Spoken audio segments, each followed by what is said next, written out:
many bridges?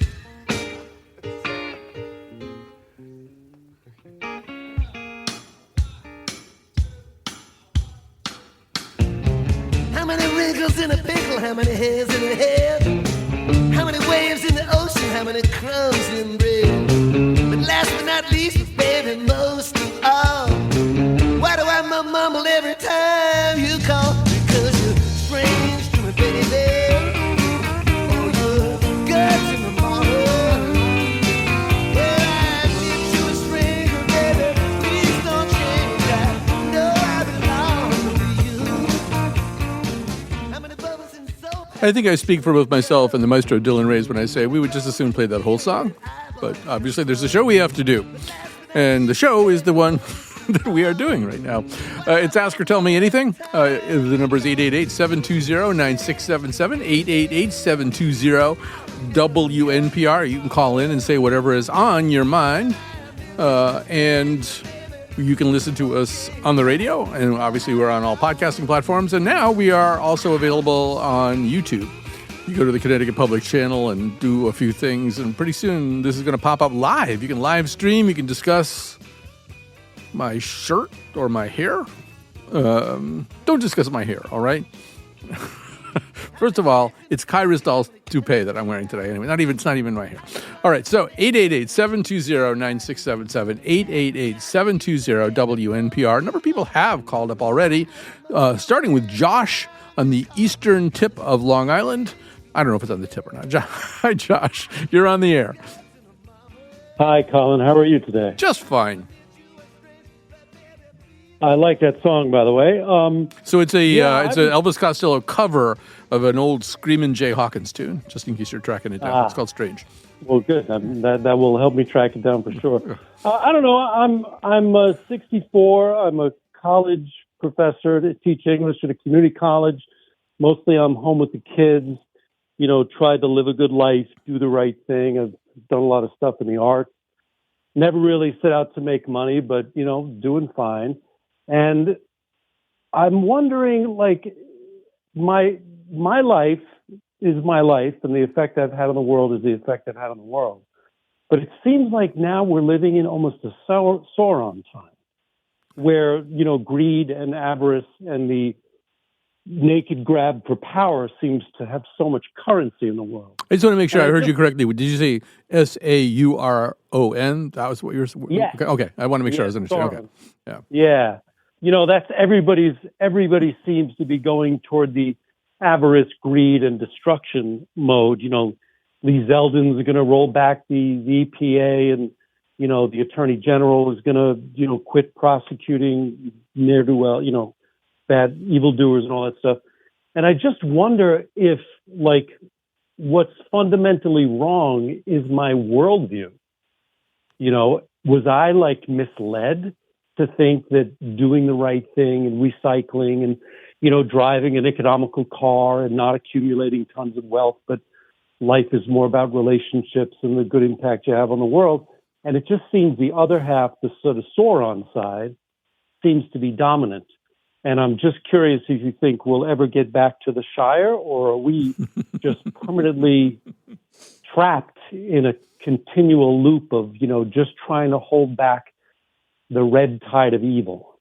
Right. So many things to say there. I was initially, when you said how old you were, I was going to ask you if you found that people still need you and people still feed you. But instead, we're talking about Middle Earth. I feel like Sauron is, he's in an assisted living facility just a little bit outside Rohan. And he's just sitting there with a clicker watching this stuff and going, I invented this stuff. Why does no one ever say that? Why does no one ever say, I invented this stuff? Yeah, I think what you're describing, and you can even take it all the way back to the Bush administration and the kind of famous, I'm blocking the name of the journalist, but the journalist who was having a conversation with what I think we all now know was Karl Rove, and was asking some pointed questions, not all that different from what you're bringing up today. And Rove said, "Oh, well, you belong. That's the old kind of thinking. You belong to the reality-based community. We create our own reality." And I think there's a little of that happening here, but there's also. Yeah, people talk about a constitutional crisis. Jamel Bouie over the weekend was citing a piece by Jack Balkin about constitutional rot which is just if you kind of leave the Constitution out in the rain for weeks and weeks and weeks on end, it's not so much that you have a crisis anymore. You just don't have a recognizable constitutional order. But I think you're asking... The mold has blocked out some of the writing. There you go. But I think you're asking an even more basic kind of question, which is, are there two competing worldviews, one is kind of driven almost solely by the id, crush anything that opposes me, I can have anything that I desire, I can do anything I want, and I can obliterate things that I don't like. Whereas another one is a more complex symphony of the superego and the ego and maybe a little bit of id, and that's kind of what we're used to. That's kind of how we roll. Right. I don't think you're entirely wrong about that. I mean, the one thing I will say is that it's important for all of us to understand that the way we think about stuff doesn't resonate with, somewhere, it's like sort of 42 to 47% of the electorate just doesn't see things our way. And so why don't they see things our way? Well, they actually think that a lot of the things that are happening now have been unfairly suppressed in the past, and that it was one of the hallmarks of the quote unquote corrupt sleepy Joe Biden administration, that they sat on this stuff, and now things are going to start to happen the right way. So, and it certainly seems from where we're sitting like this is just the id talking, and so I don't know, I can't necessarily talk either you or me out of that position, but I don't know. Yeah. It wasn't really a helpful answer on my part. I don't think you're wrong. If you're reality testing, I don't think you're wrong. Right. Well, I don't know if I'm going to live long enough to find out what's the answer anyway, and I'm still going to act the way that I act, which is, being nice to people, and my kids are nice to people because they've seen me be nice to people my whole life. But I called up my representative, like Voldemort. I will not mention his name. But did he say, I'd like to help you, son, but you're too old to vote? Yeah.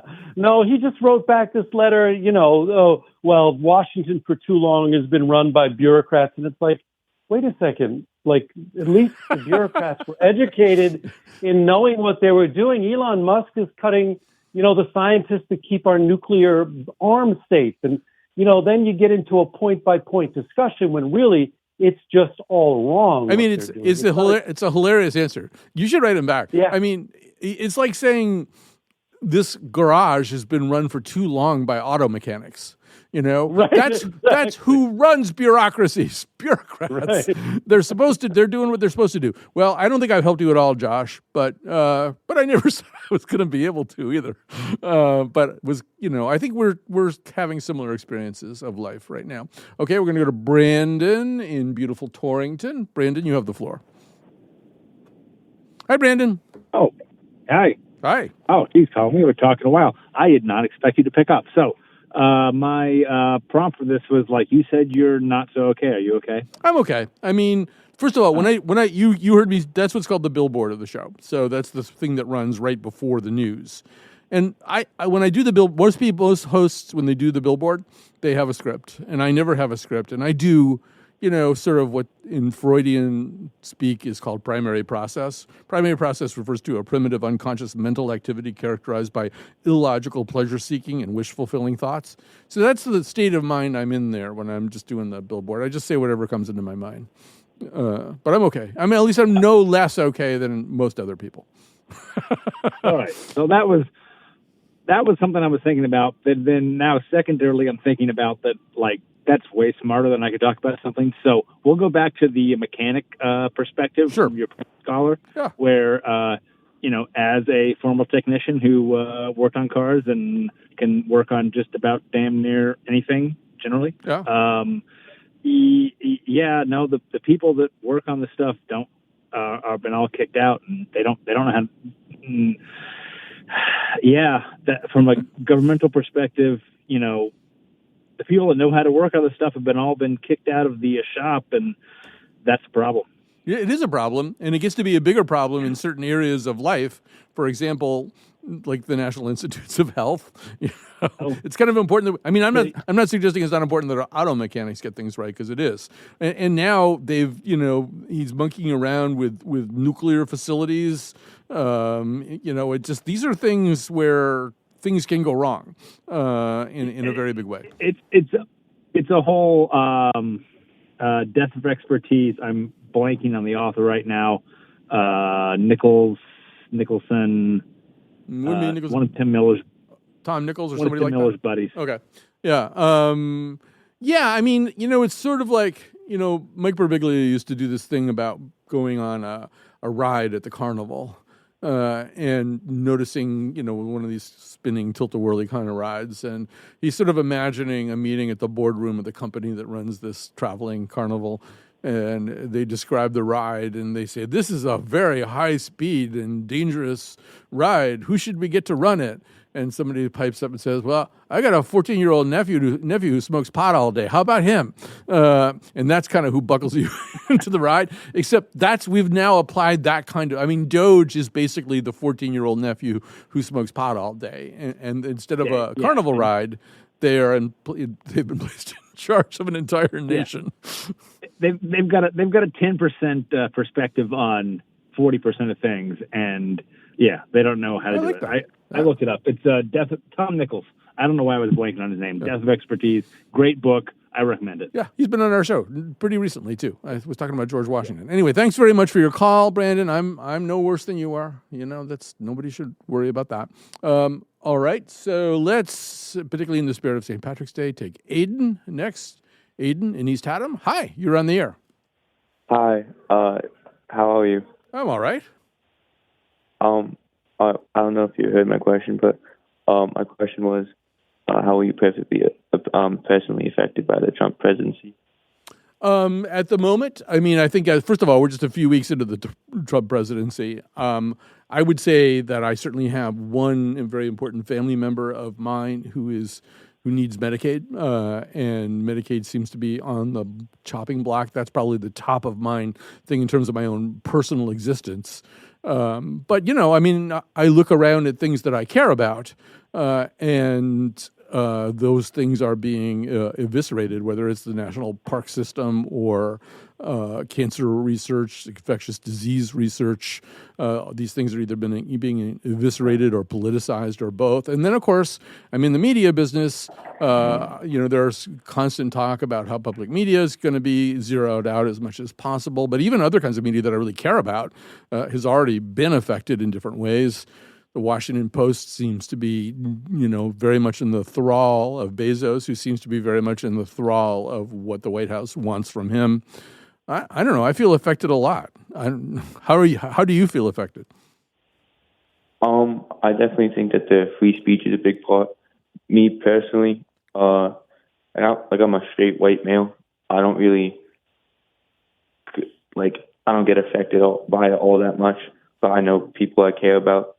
And my sister, my mom, I care about them, and I know that Trump's policies definitely affect them a lot more than they affect me. Yeah, and I think, not to dispute the premise of your question, but I think ultimately, and it actually goes back to what one of the previous callers was talking about, which was Josh, I guess, which is, are we confined to thinking?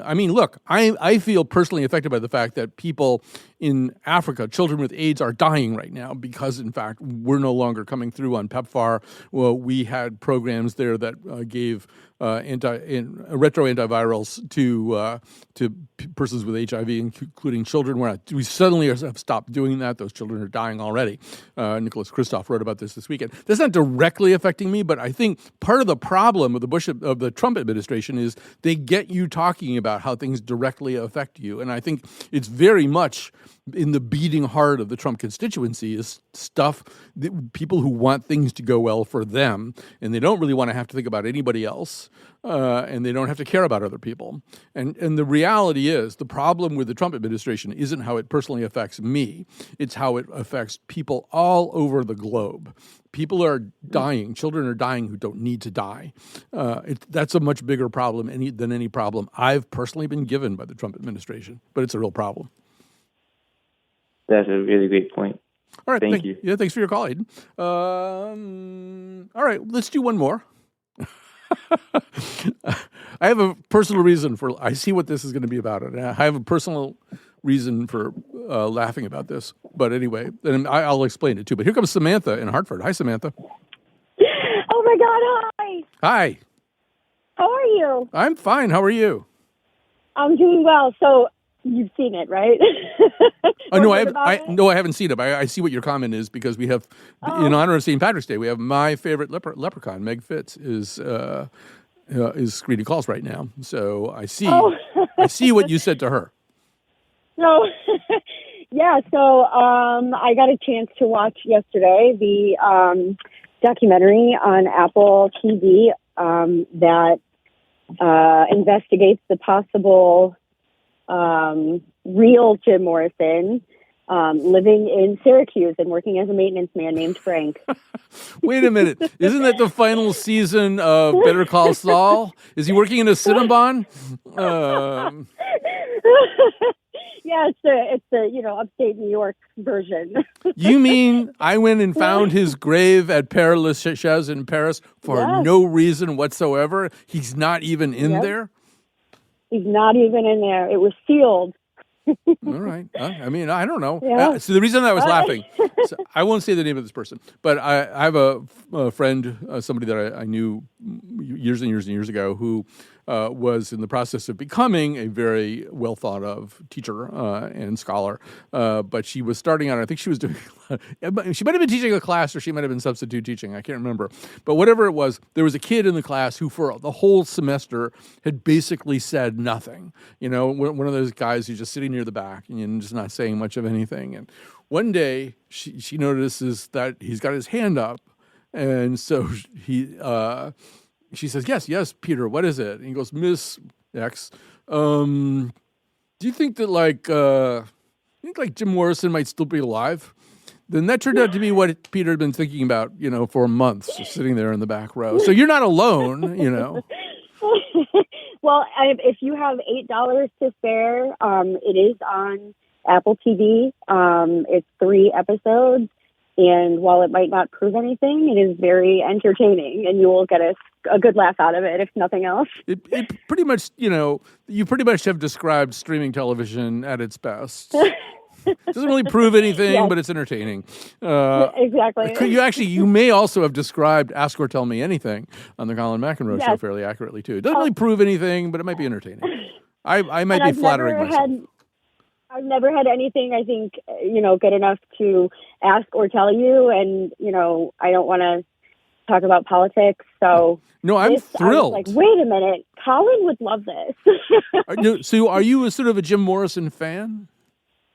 I mean, I am. I grew up listening to The Doors and classic rock and stuff. But this just kind of I saw an article for it. It just came up sponsored on my Facebook. And I happened to have the free time to look this up and watched it yesterday, and it was pretty funny. I don't know. I'm assuming this can be Googled and hunted down in this way, but I would recommend to you Paul Schaefer's impersonation of Jim Morrison doing an Energizer battery commercial. It starts out, the Energizer. The Energizer. It's like that. So, but it gets better. I'm not going to spoil the last part. All right, Samantha, great to talk to you. You seem like a delightful person, and we are going to take a delightful break right now. I'm going to give out the number, 888-720-9677. Samantha just proved you can talk about whatever, 888-720-WNPR.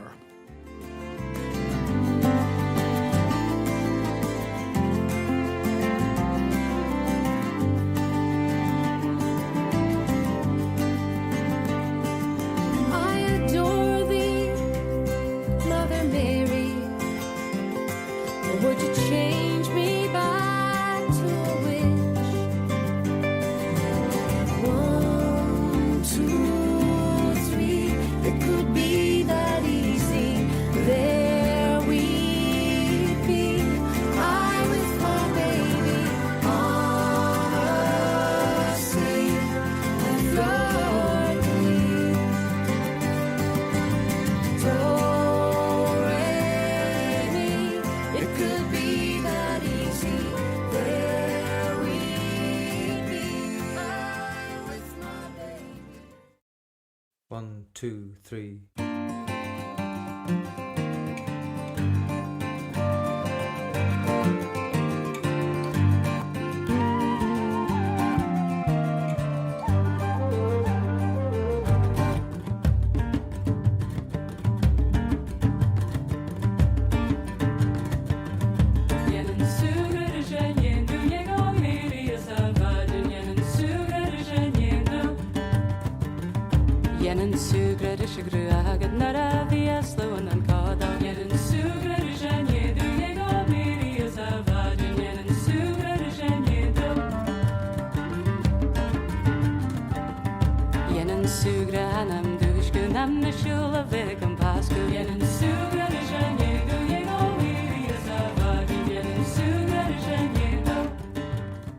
Oh, now we're representing.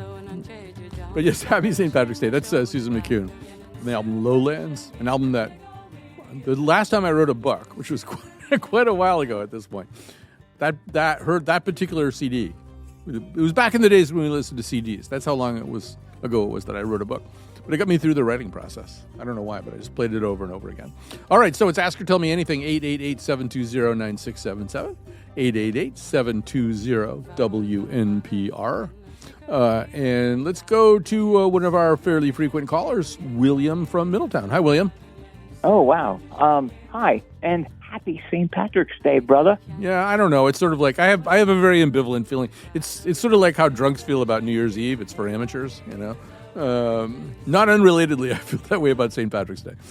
I know what you mean, but it is, I don't know, I just can't help I'm proud of my Irish heritage. Yeah. All my grandparents and my mother were born in the old sod. So, wow. But anyway, two things. I got accidentally disconnected last week when I called you to because my granddaughter was sitting in my lap, 1.5 years old, when she messed things up, but that's okay. And I have been feeling I wasn't going to call today because I'm feeling very depressed in a way. I don't like that word depressed, but very thoughtful maybe. But my other granddaughter is 4 years old, and she has autism, and her services are threatened by people who say they're on pause. I hate that phrase, on pause. That seems to be the byword.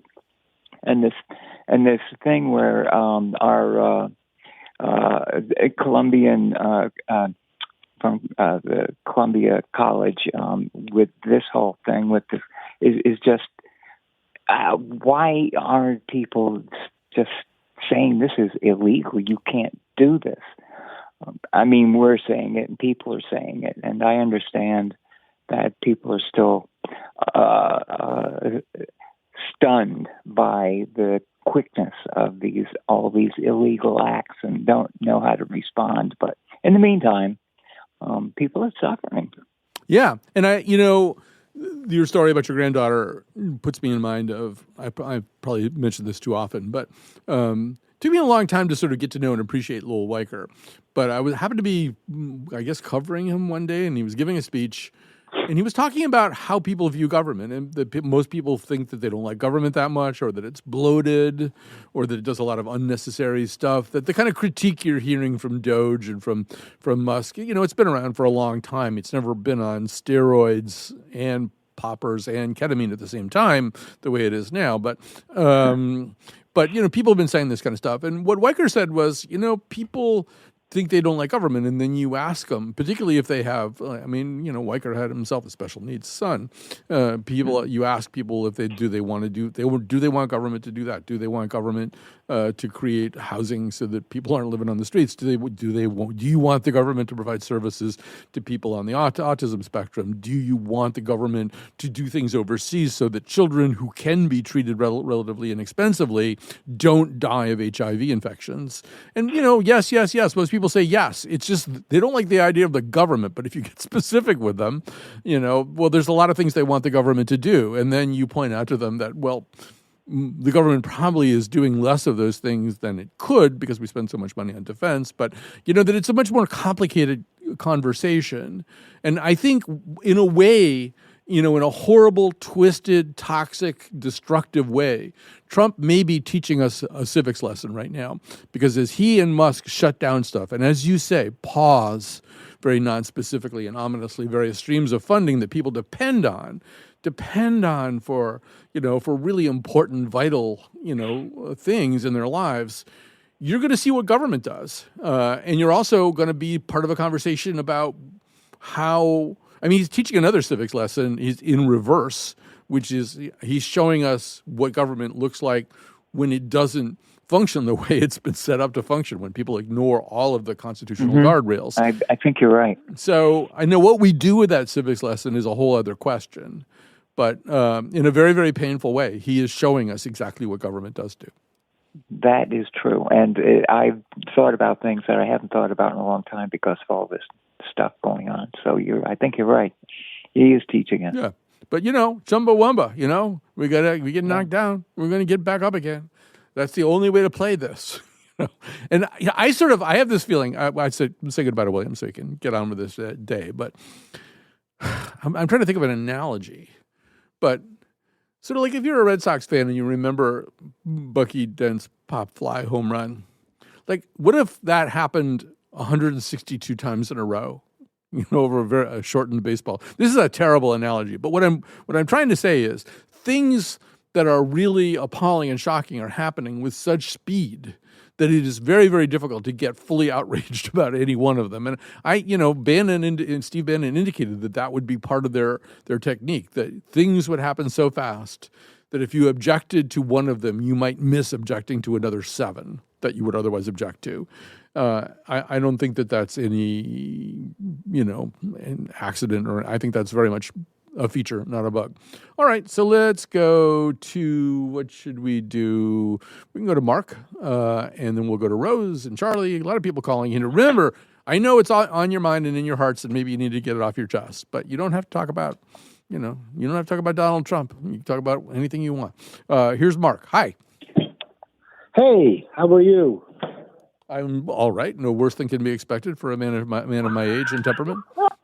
I've been listening to you for a very, very long time. But anyway, I was wondering what your thoughts were about, I think I heard it today on NPR early this morning where Trump wants to pick his own news crew to, travel around with him and, only report what he believes is true and right in his mind. So it reminds me of, my dad was in the FBI for years, and it reminds me of someone that's trying to be like Putin or a dictator. And I was just wondering what your thoughts were about that. Well, I mean, if Trump is not a dictator already, it's just he's now just putting a few of the missing pieces in there. But when you do stuff like over the weekend, you pretty clearly intentionally ignore a court telling you not to do something and doing it anyway. That's not, we're not on the brink of a constitutional crisis. That is a constitutional crisis. But yes, the other thing that the thing that you're referring to is obviously if AP is going to be a nuisance, then you don't seat them, you don't allow them, at White House press briefings.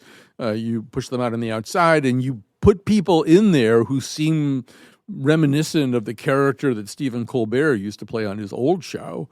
Right. Who representatives of some screaming eagle network or something, and they are going to take the place of the pre-existing Washington press corps. Look, change and shakeups are there. It's good for everybody, and it's not.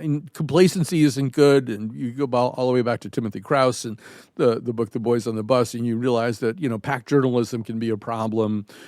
But and so I'm all for disruption, but this isn't disruption. This is cleansing. This is sort of ideological cleansing of the press, and it's the replacement of the more or less impartial press or the truth-seeking press with people with a pre-existing agenda. Yeah,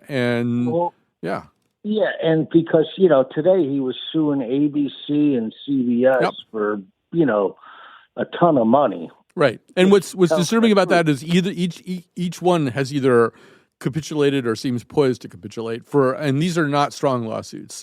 These are capitulations based on other issues that corporate ownership is concerned about. They don't want to go to war with Trump. These are suits. I think they could certainly the CBS. Well, both of these lawsuits seem eminently winnable, but you don't necessarily want to go to court with the guy who actually prints currency. And it Are used you to be, still there? yeah. I mean, it used to be that you didn't want to go to, I mean, there's an old saying, never go to war with somebody who buys ink by the barrel. That was back in the days of newspapers, remember? But you don't want to go to war with somebody who prints currency either. At least ABC and CBS and Jeff Bezos and the guy who owns the LA Times, they don't want to go to war with this guy. The problem with that is when you're in journalism, sometimes you have to go to war. And it can be really hard. It can be, I mean, for me, the most direct experience of this would have been in the early part of this century, where I just became more and more aware that John Rowland was doing things that were profoundly illegal. But, he was a sitting governor. And to go after a sitting governor, you face some opposition that you don't face going after other people. There's ways in which they can kind of make your life difficult. They or their followers, their cronies, the people who will quietly support them. And I remember this as being kind of hard, I mean, it was like nuisance complaints being filed with the FCC about me and stuff. And you never really know who's doing it, but it's hard. And it's much easier to operate with the person in the White House liking you. And so that's what they are tempted to do, these people who, I mean, the Bezoses of the world. That's what they're going to do. And the problem is that prior to deciding that, they decided that it was important for them to own and, to be fair, kind of save one of the most important newspapers in American history. So, I don't know. I'm babbling. All right, let's take one more call at least, and maybe more. Let's go to Joyce, also on Long Island. Hi, Joyce. Hi, Colin. I think you're amazing. I listen to you often. And I was just telling your producer that, you bring me back to the days of WNEW-FM. There's some resonance there for me. Do I remind you of Alison Steele, the Nightbird? Oh, the Nightbird she was my queen, my guiding light at the time. And I find that WNPR is just a signal, a beacon of, I don't know, maybe you can call it nostalgia or what have you. I call it brilliance, and I just love tuning in, and I'm always very impressed with you personally because you have a certain equanimity that seems to be just steadfast when you're surrounded by such an air of thickness right now. And I really want to know how you get that. Yeah, the people who work here would totally violate that image. They tell you the minute the lights get turned off or the mics get turned off, I'm a sobbing wreck who's given to wild mood swings and imperial whim. No, I don't know. I mean, first of all, I just want to go back to what you were saying before because I think it's an important thing. It's a thing that I say a lot around here. Which is that radio does a lot of things, obviously. But in some ways, our biggest job is to be good company. And there's an intimacy about radio. I mean, you talk about NEW. I think people on either side of Long Island Sound during a period of fairly recent history. I mean, Jonathan Schwartz was there for a while, too. And all kinds of really interesting people were there. And, particularly late at night, early in the morning, people would tune that station in because it was very special. And it was special in the way that you're talking about, Joyce, that it was good company. And I frequently say, you strip away all the intellectual pretense from the show that we do. Our biggest job is to be good company because people need that. And there is that intimacy that radio has that you can't get anywhere else. So I hear you. I do agree with what you're saying, but no, it's lost on me. The intelligence and the level of information that you guys bring is important. It's important work. It's non-judgmental. I always feel like you're a safe zone for opinion, and I think that is maybe that's a thing of the past, and that's what resonates so clearly with me. But I think it's beautiful. I mean, the only other DJ that I really love is Don McGee over at FUV, and another sound of resonance where I don't know, is it sad to say the cool people hang out at WNPR? Well, yeah, I think I don't know if it's sad, but it might be erroneous. Yes. but which is also sad. But listen, Joyce, you seem like a delightful person, and thank you so much for your kind words and for your call. So here's what I'm thinking. We got Susan, we got Charlie, we got Rose, we got Victor. We might get you, too, if you call 888-720-9677. But I think what we'll do is we'll take a break right now, and then we'll come back.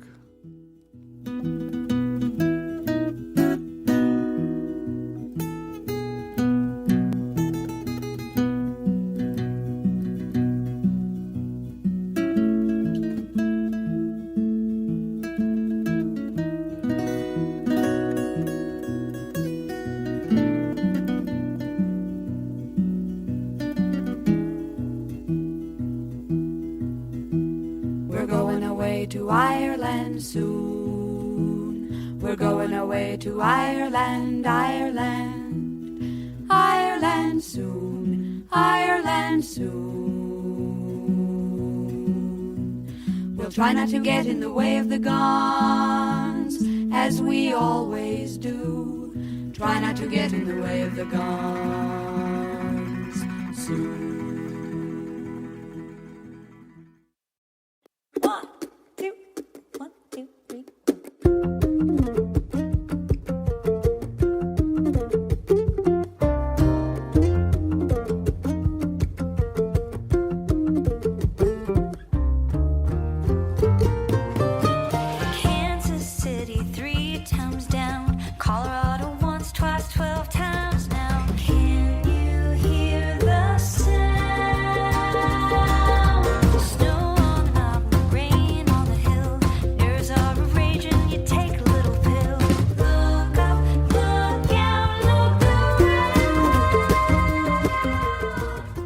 That, by the way, is what we call the Maestro's Choice. We do it on Ask or Tell Me Anything, coming into what we call the C segment.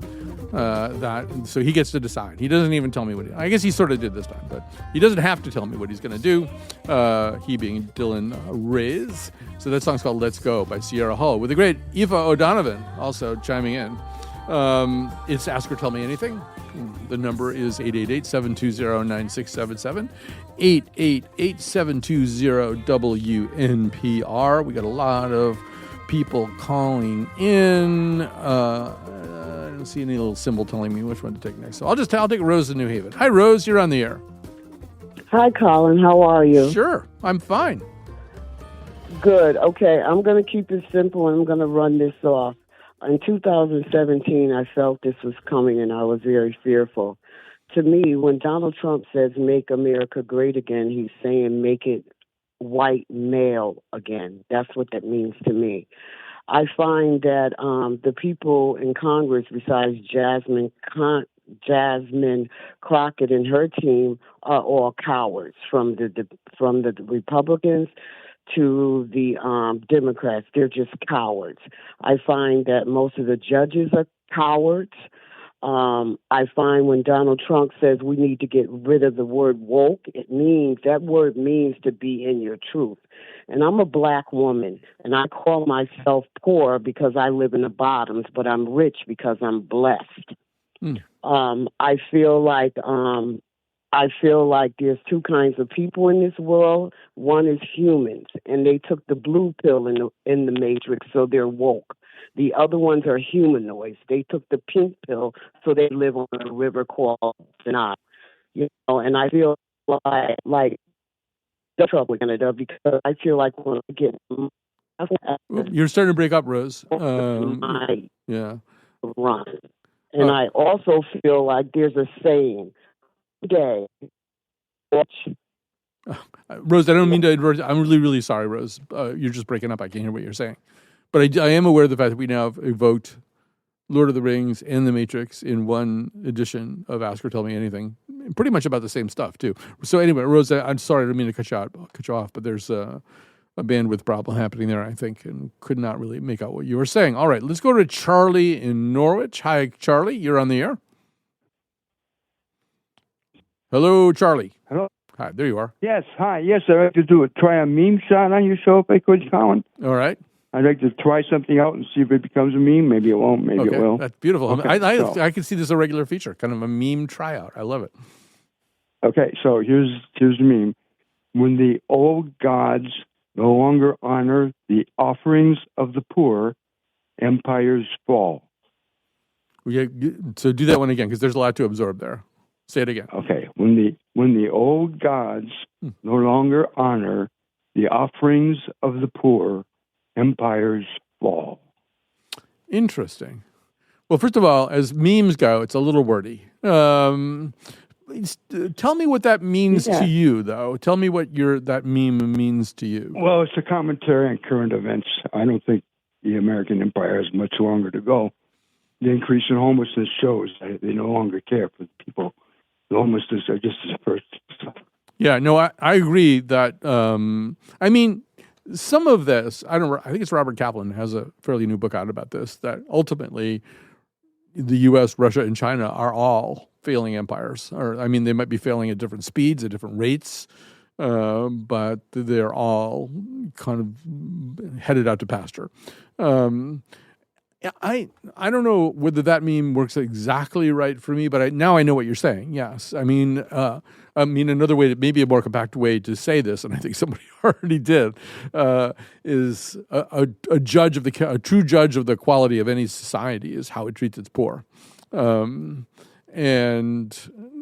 I think there's some truth in that. I mean, the difference between a democracy and an oligarchy lives somewhere in that area, so I mean, as memes go, like, I don't want to be like Simon Cowell about it. I think, I don't know. I'd be tempted to send this meme on to the next round, which I think is going to be in Las Vegas. But it is a little clunky. I think it needs to be retooled. It's going to be smoother. It's great how I just made myself a meme expert. All right, here's Victor in New Haven. Hi, Victor. You're on the air. Hi, Colin. Hi. I just wanted to call in because just hopefully spread some awareness. If people aren't aware, if it hasn't been talked about, there was a scholar here at Yale University called Helia Dottaghi, who was a pro-Palestinian activist.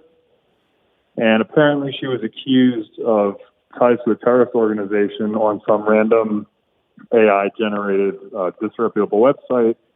And Yale dismissed her in short order, like I think within like a 24 to 48 hour period. Yeah, she's been banned from campus, I think. Yes. Or banned from the office buildings anyway. Yeah. And so I heard piece in the Times about it today, I think. Correct. Yeah. But yeah, I had not heard about it. I heard about it on another NPR show. And it doesn't seem right to me, but my primary concern is also that this is like some sort of add-on from what's going on at Columbia, and that, Yale might be, obeying in advance, basically. All right. So, first of all, I apparently need to say again that, because Rose is listening, but, I had to take her off the air because she was breaking up really, really badly. So, see, this is an example. The story that you're telling is an example of a couple of different things.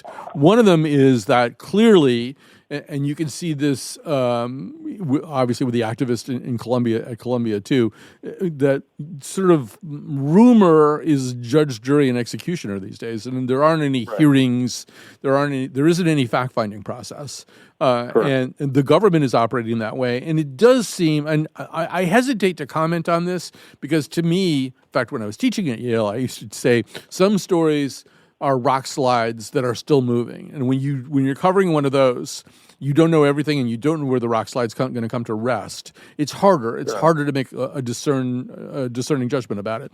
Whereas when the rock slide reaches an angle of repose, you can start to say more about it. So I don't get this right now, and I don't think Yale has really made much of an effort or done anything to explain why they're doing what they're doing. It seems peremptory, and it seems as though unless they have a ton more information that they haven't shared, it's also that whole question of, can you be pro-Palestinian? Does that automatically mean that you're anti-Israel or that you're anti-Semitic? I don't think so. I think you can be pro-Palestinian, and I think you also can be specifically critical of the Netanyahu administration and how it conducts itself without being opposed to the continued existence of Israel or without being anti-Semitic. And I don't think those distinctions are being honored very well in a lot of places. But I guess all I can say right now is I hope Yale has a better explanation of what they've done than they have offered so far, because it looks pretty creepy right now. Yeah, agreed. And I just wanted to let, if people weren't aware of it, I wanted to make more people aware because it does seem sketchy, very sketchy. All right. So thanks very much, Victor. Let's go to Bill, and then we're going to go back to Rose so she can finish her thought. We've also got Susan there, but okay, here's Bill in Middlebury. Hi, Bill. Hello, Colin. Just wanted to make a point. I'm not a Trump supporter, but he made mention in his speech to Congress about the bureaucrats taking over, and I think really there is some validity to that. And I think a lot of people are probably tired of local and state and federal bureaucrats issuing these regulations without the approval of the elected officials. There are regulations certainly that are needed. But I think what Trump has done is taken that little seed of discontent and made it into a slash and burn indiscriminate cutting of agency positions that is just way beyond the pale. Yeah, I mean, look, first of all, we should say that most regulations arise from legislation that is passed by elected representatives, and quite frequently, I mean, here in Connecticut is the place I know it the best. There's a regulations review committee where then the elected representatives look at the regulations that the bureaucrats came up with to see whether it really conforms to the letter and spirit of legislation that they passed. I mean, the idea of these freewheeling bureaucrats just becoming, lords of their own satrapy, I think there's a little bit of a misstatement. On the other hand, you're right. There's a kind of inchoate level of discontent with bureaucrats and bureaucracy, and Trump has exploited that to his advantage.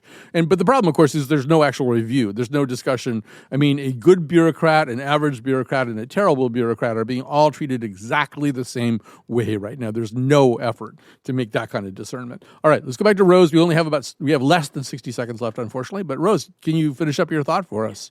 Yes. Hi, Colin, again. I just was saying, I think that besides Jasmine Crockett and her team and a few men, I feel that Congress is they're all cowards. And I feel like Trump keeps saying we got to get rid of the word woke. And the word woke started in the black community, and what it means is to speak your truth. Absolutely. Rose, I'm so sorry, but we are out of time at this point. I'm sorry that I had to cut you off before because of time, but now we have to say goodbye. But call back up next week. I'd love to talk to you some more about this.